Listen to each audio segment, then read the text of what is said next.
Queridos, a paz do Senhor, bom dia a todos. Estamos aqui para mais uma aula da Escola Bíblica Dominical e hoje nós estaremos iniciando uma nova revista que vai falar, não só hoje, mas nas próximas semanas, especificamente sobre o livro de Jó.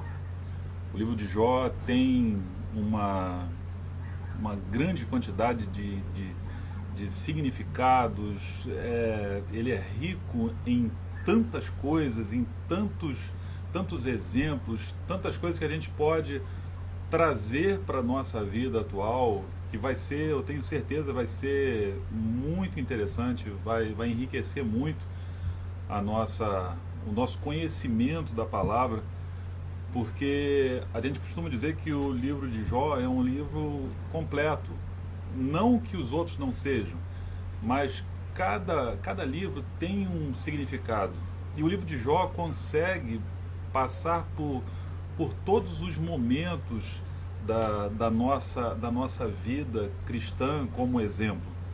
É o momento da fé inabalável, um momento em que as coisas começam a dar errado, o momento em que a gente acha que não vai conseguir, o momento em que no final de tudo Deus vem e transforma tudo. É muito interessante. Então hoje nós vamos dar início à primeira lição. O livro, a revista desse trimestre, tem por título A Fragilidade Humana e a Soberania Divina, o Sofrimento e a Restauração de Jó. A lição número 1 é o livro de Jó. Naturalmente, como em todas as revistas, a primeira lição ele faz um apanhado geral. Algumas coisas sobre o contexto histórico, alguns detalhes acerca do que vai ser estudado. E nesse aqui não é diferente. Então nós temos aqui, nessa lição número 1, o texto áureo, que está em Tiago 5, versículo 11. Eis que temos por bem-aventurados os que sofreram. Ouviste qual foi a paciência de Jó, e vistes o fim que o Senhor lhe deu? Porque o Senhor é muito misericordioso e piedoso. A verdade prática. O livro de Jó não é apenas uma preciosidade da literatura universal, mas, sobretudo, uma poderosa resposta de Deus para as grandes questões da vida. A leitura bíblica em classe são 3 livros, né? O primeiro é a segunda carta do apóstolo Paulo aos Timóteos, 2 Timóteo 3, versículo 16. Toda escritura divinamente inspirada é proveitosa para ensinar, para redarguir, para corrigir, para instruir em justiça. Ezequiel 14, versículo 14. Ainda que estivessem no meio dela esses 3 homens, Noé, Daniel e Jó, eles, pela sua justiça, livrariam apenas a sua alma, diz o Senhor Jeová.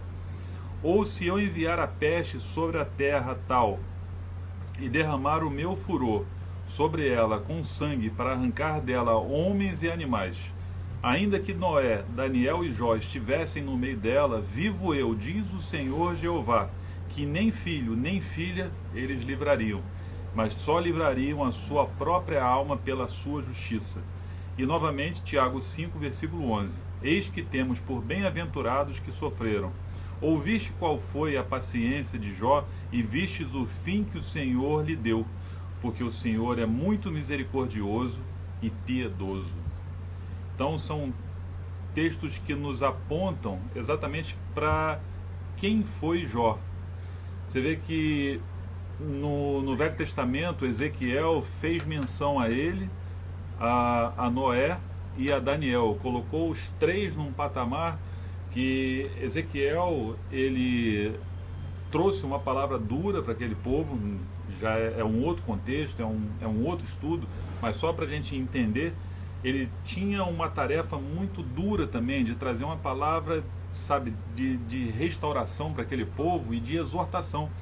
Então, ele nesse momento ele explicava o seguinte, que Noé, Daniel e Jó, pela sua justiça, por quem eles foram, eles livrariam as suas almas.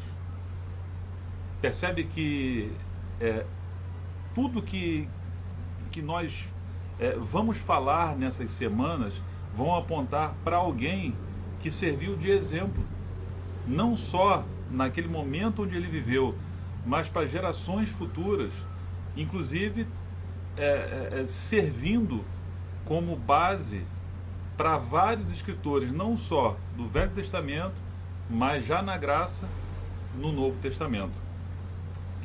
O comentário é a introdução. Nesse trimestre estudaremos o livro de Jó, uma das obras mais fascinantes da Bíblia. Não há em toda a literatura bíblica outra obra semelhante. Diferente na sua estrutura, no estilo, sobretudo no conteúdo, o livro de Jó demonstra a grandeza de Deus diante da finitude humana. É, portanto, uma obra que alimenta a nossa esperança quando tudo mais parece ter perdido o sentido. 1. Autoria, local e data do livro de Jó. O autor de Jó. Quem escreveu o livro de Jó é motivo de longos debates. As opiniões passam por Moisés, Eliú, Salomão, Ezequias, Isaías e até mesmo Esdras. Os que não acreditam no mover sobrenatural de Deus sobre os autores bíblicos fazem do livro uma colcha de retalhos. Afirmam ser ele a produção de vários autores e em diferentes épocas. Entretanto, o cristianismo histórico e conservador não tem o livro de Jó como uma ficção religiosa, mas como uma narrativa poética inspirada por Deus e redigida por um único autor. A própria Bíblia não apresenta indicações do autor do livro, mas o fato é que nela expressou o autor, mas o fato é que o autor conhecia a forma poética e nela expressou a maior parte do livro. Isso é algo que a gente precisa entender. Pouco importa quando foi escrito, em que momento, quem escreveu, porque nós entendemos que a Bíblia, de Gênesis a Apocalipse, ela é um livro que foi divinamente inspirado. Não foi uma obra de ficção, como ele diz aqui, ficção religiosa. Nunca foi e nunca será. Só que o mundo, ele tenta de alguma forma desacreditar, trazer, sabe, uma aura de ficção para a palavra de Deus, porque o mundo não entende o que é a Bíblia. O mundo trata a Bíblia como uma ferramenta que é usada pelos cristãos, mas que na verdade, aquelas histórias ali não existiram, ou não foi bem assim, não funciona daquele jeito, foi para servir de exemplo. E nós sabemos que não se trata disso. Nós sabemos que a Bíblia é o nosso manual de regra, o nosso manual de fé, e que foi sim escrita por homens, claro, foi escrita por homens, mas todos eles foram divinamente inspirados por Deus. E é por isso que as escrituras hoje, essa que você tem na sua mão, essa que eu tenho aqui, a que nós usamos em momentos específicos, ou tantos momentos ou lugares diferentes, não importa. Até hoje, no celular, no tablet, nada disso importa. O que importa é que, de alguma forma, a palavra de Deus, através da Bíblia, ela é divinamente inspirada. É isso que importa. E o livro de Jó, por não ter uma descrição clara na Bíblia, porque nós não sabemos, nós vamos ler um pouquinho à frente aqui, que nós temos uma noção mais ou menos do período, mas data não temos, e não importa. Importa é a mensagem que Deus nos dá através do livro de Jó. 2. A pessoa histórica de Jó. A Bíblia mesmo atesta que Jó foi uma pessoa histórica. O profeta Ezequiel confirma que ele de fato foi uma pessoa real, correlacionando ao lado de Noé e Daniel. Tiago, por exemplo, atesta a realidade histórica do principal personagem do livro, bem como sua autenticidade textual, quando destaca a perseverança de Jó. 3. A terra de Jó. Já no início do seu texto, o livro de Jó destaca que ele era da terra de Uz. Como Jó, Uz era uma terra real. Os comentaristas situam Uz ao sul de Edom e ao oeste do deserto da Arábia, se estendendo a leste e indo até a Babilônia. Aqui tem só o posicionamento geográfico da onde ele era originário. 4. A época de Jó. A maioria dos comentaristas situa os fatos narrados no livro de Jó dentro do período patriarcal: Abraão, Isaac e Jacó. Dentre alguns fatos que contribuem para esse entendimento, o sacerdócio como instituição ainda não existia, visto que Jó era o sacerdote da sua própria casa. Isso está logo lá em Jó capítulo 1. Então, e as filhas de Jó eram co-herdeiras juntamente com seus irmãos. Isso aponta aqui que está em Jó 42:15. O que não era permitido pela lei mosaica. A palavra hebraica quesitá, traduzida como uma peça de dinheiro, só aparece em outras duas ocasiões na Bíblia, uma em Gênesis e a outra em Josué. Aqui a gente já tem algo mais sólido quanto ao momento, quanto ao período. O livro de Jó fala que ele era o sacerdote da sua casa. E nós sabemos que a partir da constituição da lei mosaica, só poderiam ser sacerdotes aqueles que tivessem a linhagem sacerdotal na família, que não era o caso de Jó.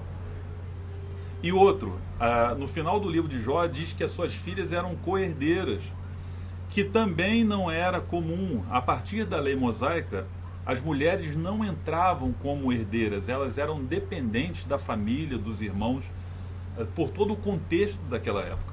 Então, a gente já sabe que foi um período logo lá no início, no período patriarcal, antes da lei mosaica. Mas a data, esqueçam, não tem nenhum estudo que diga, foi essa data tal, não tem. E não precisa, esse que é o principal. 2. A estrutura literária do livro de Jó, prosa e poesia. O leitor que desejar ler o livro de Jó precisa dar-se conta que diante dele há uma obra de natureza poética. E isso não torna o livro de Jó menos inspirado do que outros da Bíblia, mas revela que ele pertence a um diferente gênero literário. Jó precisa ser lido dessa forma. A estrutura dessa obra demonstra isso. O texto é uma combinação de prosa, poesia e prosa, exatamente nessa ordem. Ele está literariamente organizado assim: uma prosa nos primeiros capítulos, uma longa poesia no meio, mais uma prosa no último capítulo. Assim, o prólogo, o capítulo 1 e 2, e o epílogo, a partir do 42, eles estão em prosa. E no meio, do 3 ao 41, é o que ele chama de poesia. Vamos traduzir o que o autor da revista quis dizer aqui. São 3 momentos distintos no livro de Jó. Quando ele começa com uma fé inabalável, onde Deus tem a conversa com Satanás, que diz para ele: atenta o meu servo Jó, homem fiel, reto, e Satanás diz a ele: tudo bem, mas você deu tudo para ele, é por isso que ele te serve. Aí Deus permite. Não é Satanás que tira, que tem poder para tirar nada de Jó. É o Senhor, o Deus Todo-Poderoso, que diz para ele: então tá, você vai ver quem é o meu filho, quem é o meu servo. Pode ir lá, tira tudo dele. Sua vida não. Olha a manifestação do poder de Deus num simples parágrafo.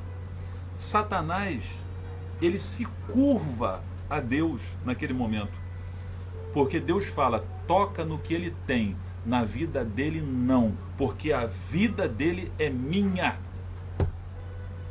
E pode ter certeza, meu irmão, que todas as vezes que Satanás tenta contra a sua vida, ele não pode, porque no final das contas, a sua vida e a minha vida pertencem ao Senhor. É Ele que dá a última palavra. A gente pode ter laços na nossa vida, ter armadilhas, ter pedra no caminho, pode cair, pode levantar, pode envergar, pode fazer tudo, mas a última palavra continua sendo do Senhor. Glória a Deus. Ele começa com essa fé inabalável. No meio do caminho chegam aqueles 3 amigos, depois aparece a figura de um 4º amigo. São 4 pessoas que tentam dialogar com ele ali, mas na verdade enchem tanto a cabeça dele. E Jó era um ser humano, apesar da sua fé gigantesca, ele era um ser humano. E ele pediu para morrer, ele amaldiçoou o dia que nasceu, ele brigou com Deus, ele fez tantas coisas que seriam reprováveis. Mas no final das contas,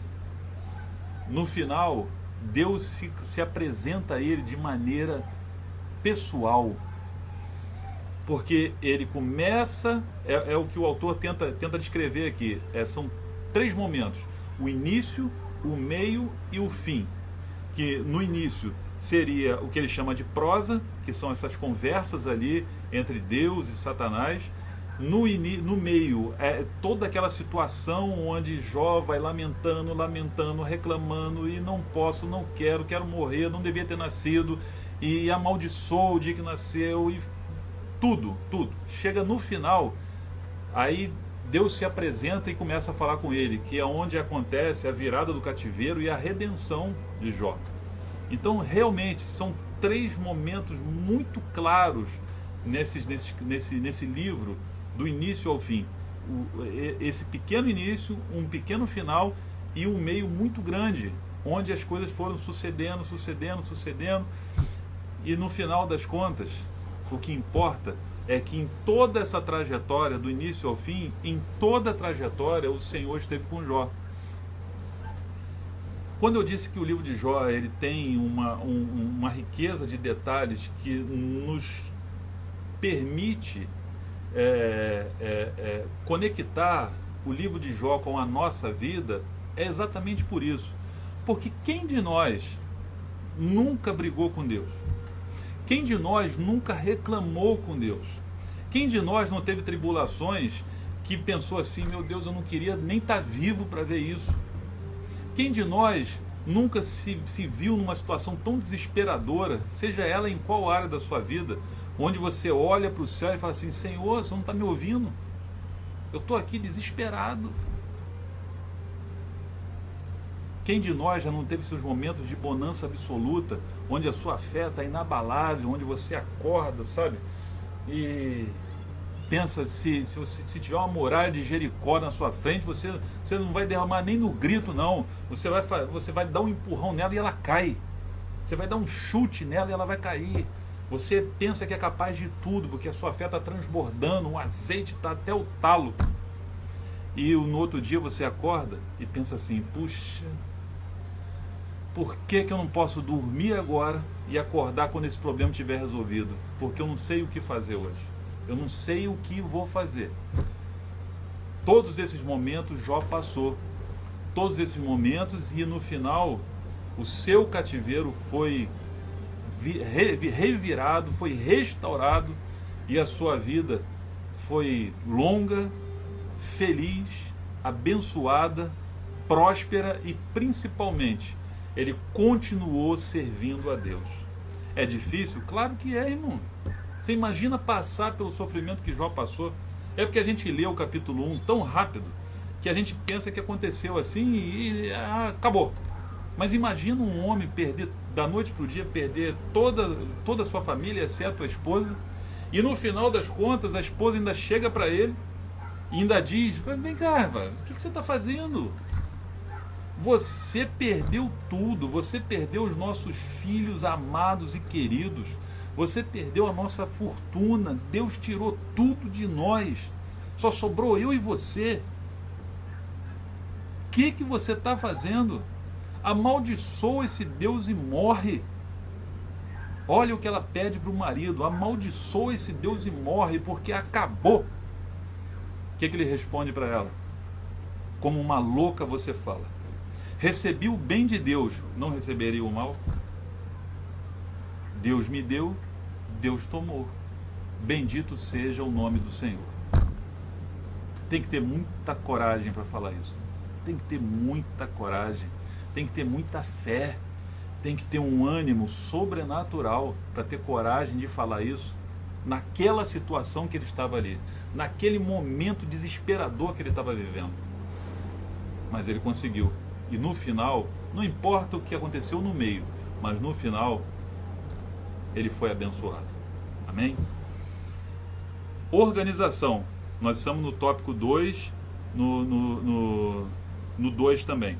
Organização. No texto em poesia, há a seguinte organização: um monólogo feito por Jó, 3 ciclos de diálogo entre Jó e seus amigos, Elifaz, Bildade e Zofar, 4 outros discursos de um quarto amigo, o jovem Eliú, seguido pela revelação de Deus, onde ele manifesta o seu poder e graça.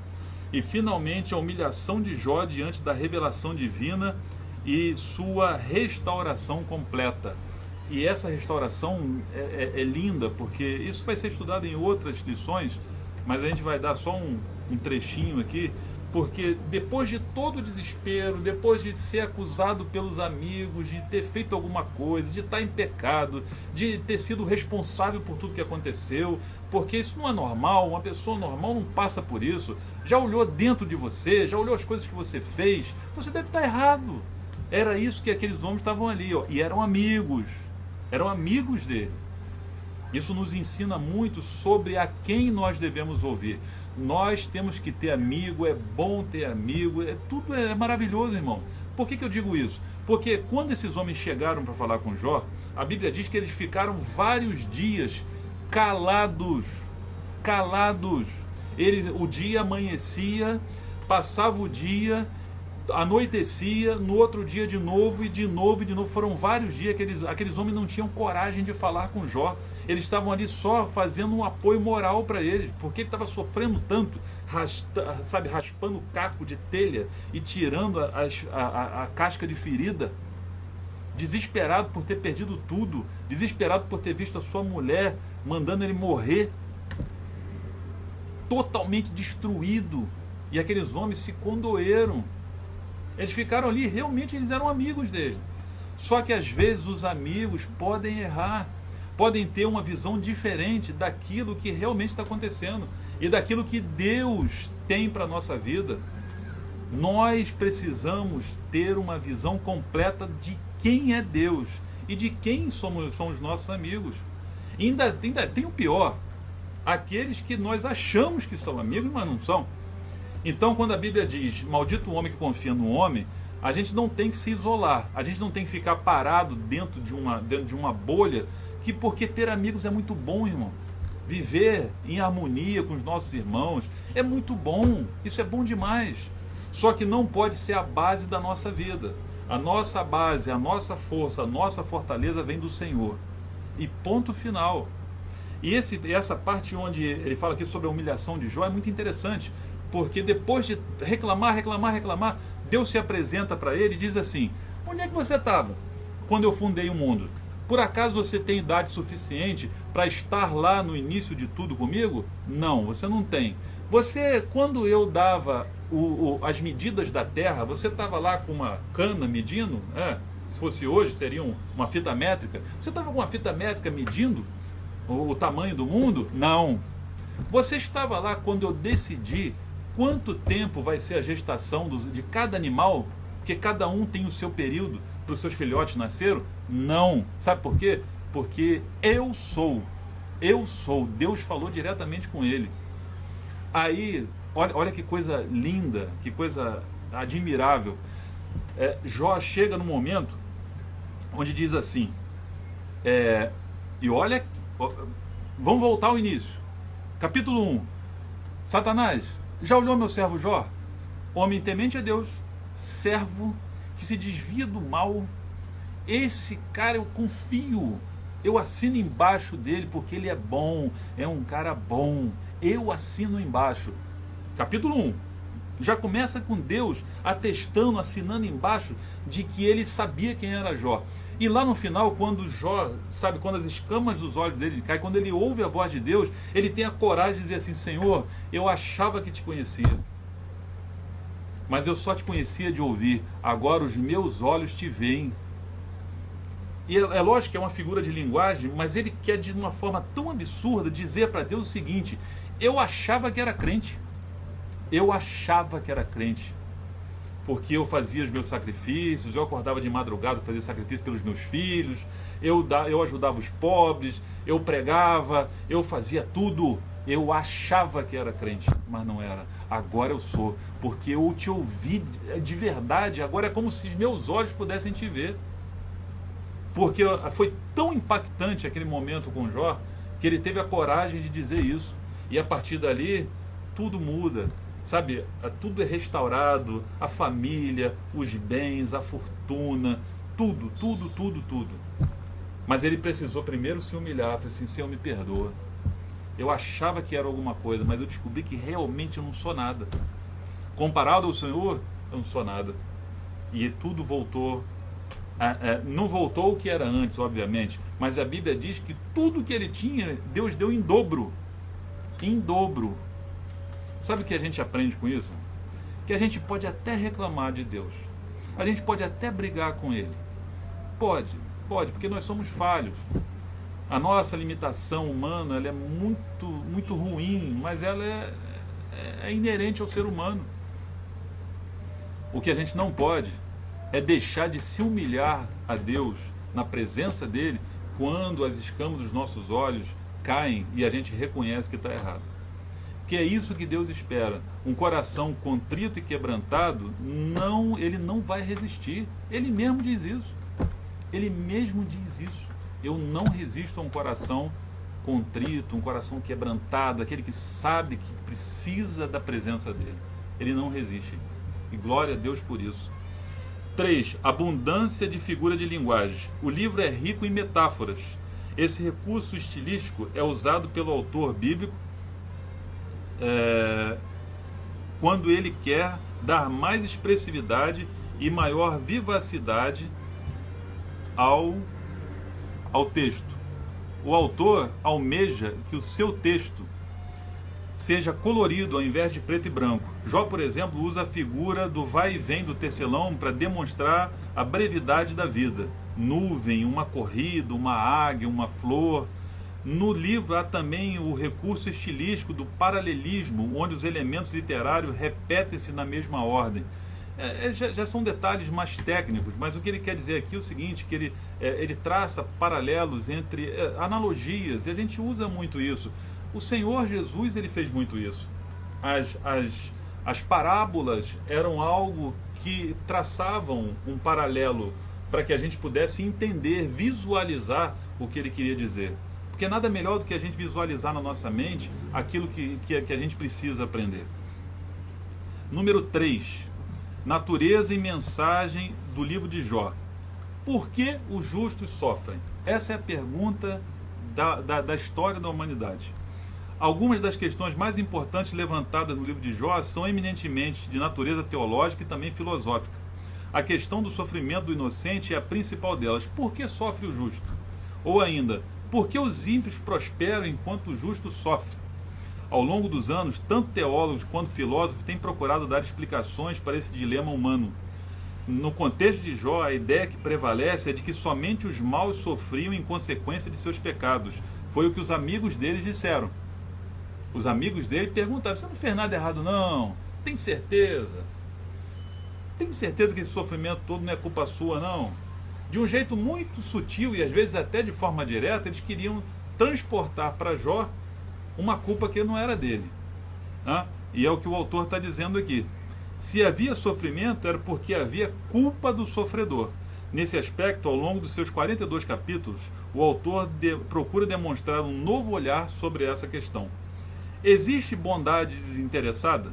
Para muitas pessoas, qualquer prática religiosa não passa de barganha. Essa era também a tese do diabo. Para ele, Jó só permanecia fiel a Deus porque recebia benefício em troca. Jó era um homem agraciado com muitos bens. Foi o que Satanás falou. Deus fala com ele: você tem visto meu servo Jó? Esse homem assim, assim, assim. Aí Satanás: lógico, só deu tudo para ele, uma família bonita, unida, dinheiro que não acaba mais, posses que não acabam mais, uma mulher abençoada. Você deu tudo. Esse homem vai te odiar porque ele vai te amar.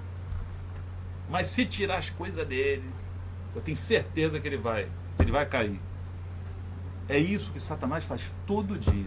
A Bíblia diz que nós temos um advogado junto ao Pai, Jesus Cristo o justo. E sabe o que esse advogado faz? Ele nos defende. Porque a cada dia Satanás tenta contra a sua vida, contra a minha vida, e exatamente falando isso. Tá vendo? Ele, se você tirar isso dele, vai acontecer isso, isso, isso. Lógico, você deixa ele fazer isso, você trata ele assim, você tá na sua mão. E o Senhor diz assim: não, eu conheço porque é meu. Eu conheço porque é meu. Nada pode chegar até ele que não seja da nossa permissão, que não seja para que ele melhore ainda mais. Não vem com essa não. Todos os dias, pode ter certeza absoluta, porque é a Bíblia que nos ensina isso.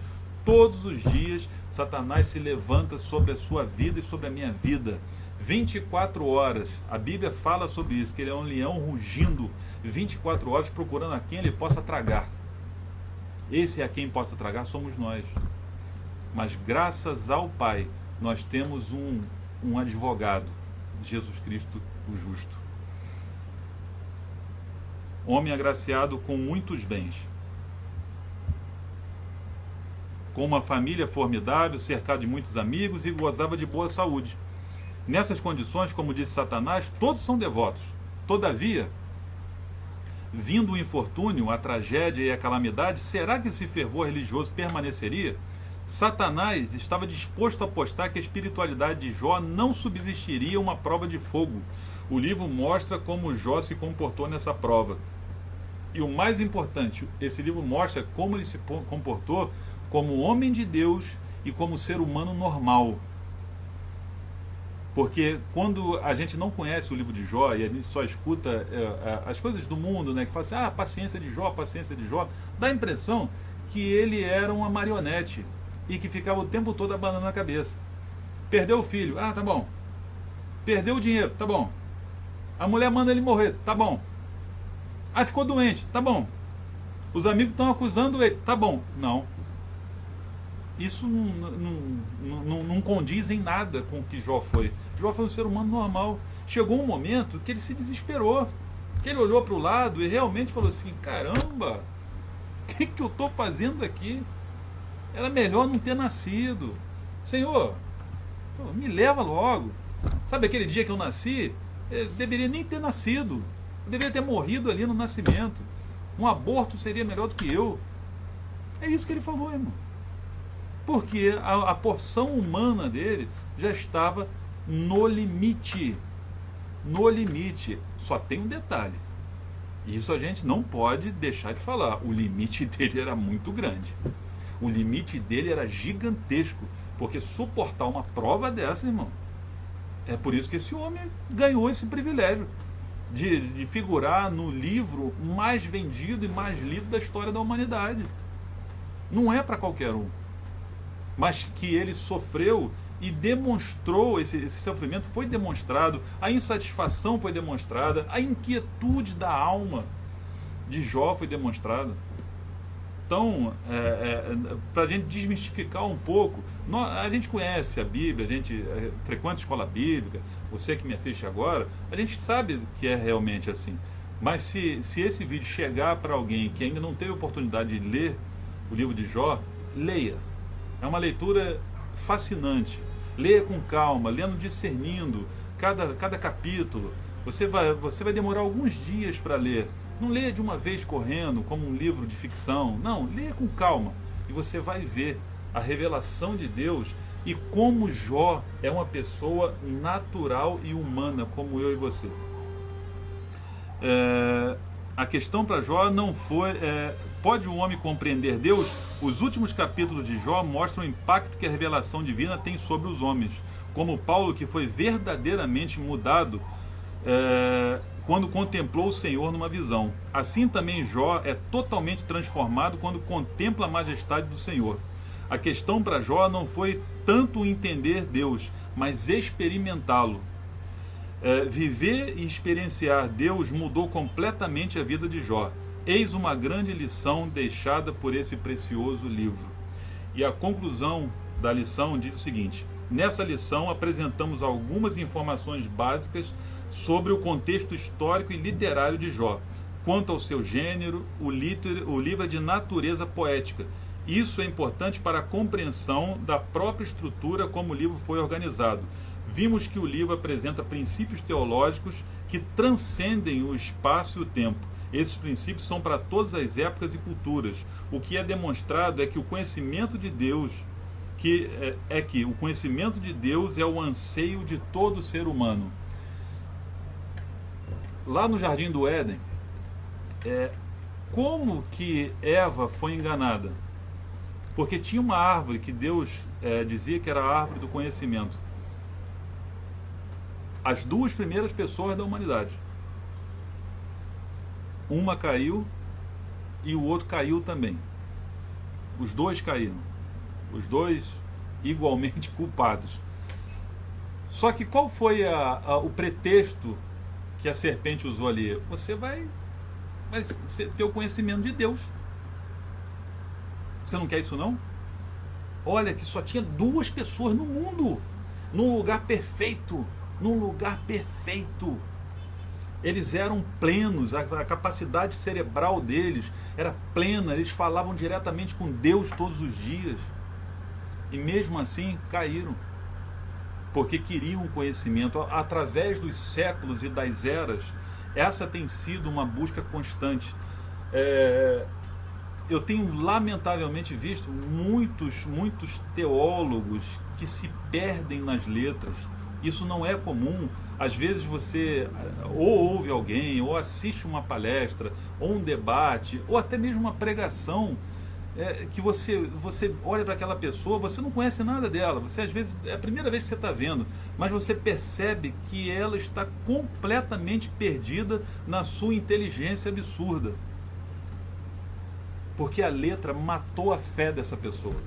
Matou completamente, porque ela se julga conhecedora suprema de quem é Deus, do que Ele é capaz, do que Ele fez, do que Ele vai fazer, porque Ele leu tanto, Ele se aprofundou tanto. E olha que eu não estou dizendo que a gente não deva estudar, mas a gente só não pode achar que esse conhecimento vai nos trazer uma visão diferenciada de Deus, ao ponto de nós entendermos quem é Ele. Não dá. Paulo já falou isso. Falou assim: olha, hoje eu vejo em parte, sabe, como num enigma, como um reflexo no espelho, mas um dia, um dia eu vou ver face a face. Aí nesse dia eu vou ver como eu sou visto. Olha que coisa linda.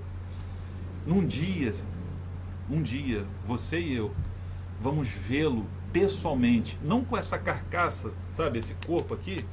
Isso vai ficar, vai servir para nada, mas a nossa alma, que é imortal, a nossa alma, vai ser um momento incrível, aquele momento onde nós vamos estar com Ele e vermos pessoalmente.